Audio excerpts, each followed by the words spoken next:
যে আছে আমি আমি জরুরি ভিত্তিতে যে কয়েকটা বিষয় আমি সুপারিশ করব, সেটা হলো যে আমাদের লেবার মিনিস্ট্রিতে, এই যে লেবার মিনিস্ট্রিতে একটা সিন্ডিকেট আছে এবং দুর্নীতি আছে। এই লেবার মিনিস্ট্রিতে যাতে উনি যে সংস্কারটা চালায় এবং এইটা চালানো একটা খুবই জরুরি হয়ে গেছে। লেবার মিনিস্ট্রির আওতায় শ্রম দপ্তর, কলকারখানা অধিদপ্তর, যে এই দুইটা দপ্তর আসলে কোনো কাজই না।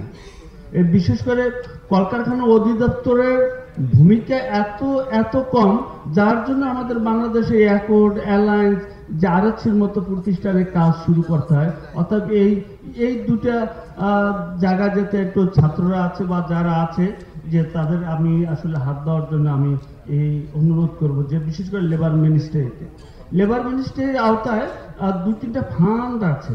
একটা হচ্ছে শ্রমিক কল্যাণ তহবিল, আর একটা হচ্ছে যে কেন্দ্রীয় তহবিল। সেই জায়গা থেকে সেই তহবিলগুলো লুটপাট হয়েছে কিনা, কারা পেয়েছে, কিভাবে পেয়েছে, সেটাও এখন আসলে দেখার সময় চলে আসছে। আমি এখানেও আসলে এটার উপর আমাদের হাত দেওয়া উচিত।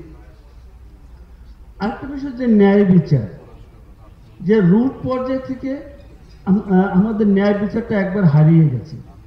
বিশেষ করে আমি শ্রমজীবীদের জন্য বলবো, শ্রমজীবীদের জন্য কোনো ন্যায় বিচার নেই।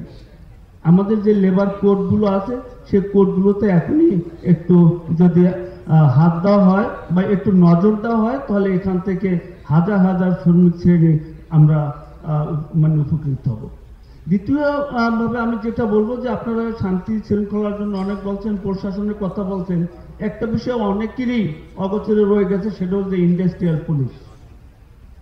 যে এই ইন্ডাস্ট্রিয়াল পুলিশ যখন তৈরি করে, তখন আমাদের সবারই আশা ছিল যে মনে হয় যে এই ইন্ডাস্ট্রিয়াল পুলিশ শ্রমজীবীদের জন্য অথবা মালিকদের জন্য একটা উপকারে আসবে, কিন্তু সেটা আসলে সেটা না মালিকদের উপকারে আসছে না আমাদের উপকারে আসছে, কোন উপকারই আসেনি। এবং সেটা দেখা গেছে যে এখানে শ্রমজীবীদের দমন নিপূরণের জন্য, শ্রমিক নেতাদের দমন নিপূরণের জন্য এই ইন্ডাস্ট্রিয়াল পুলিশ কাজ করছে।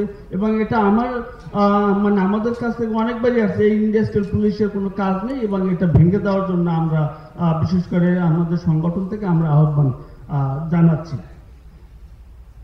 আমি অভিবাসী শ্রমিকদের কথা বলবো, যে তারা যখন দেশে ফিরে তাদেরকে এয়ারপোর্টে নানান হয়রানির শিকার হতে হয়। তারা যে চ্যানেলে বিদেশে যায়, তাদের নানান পথে তাদের সাথে প্রতারণা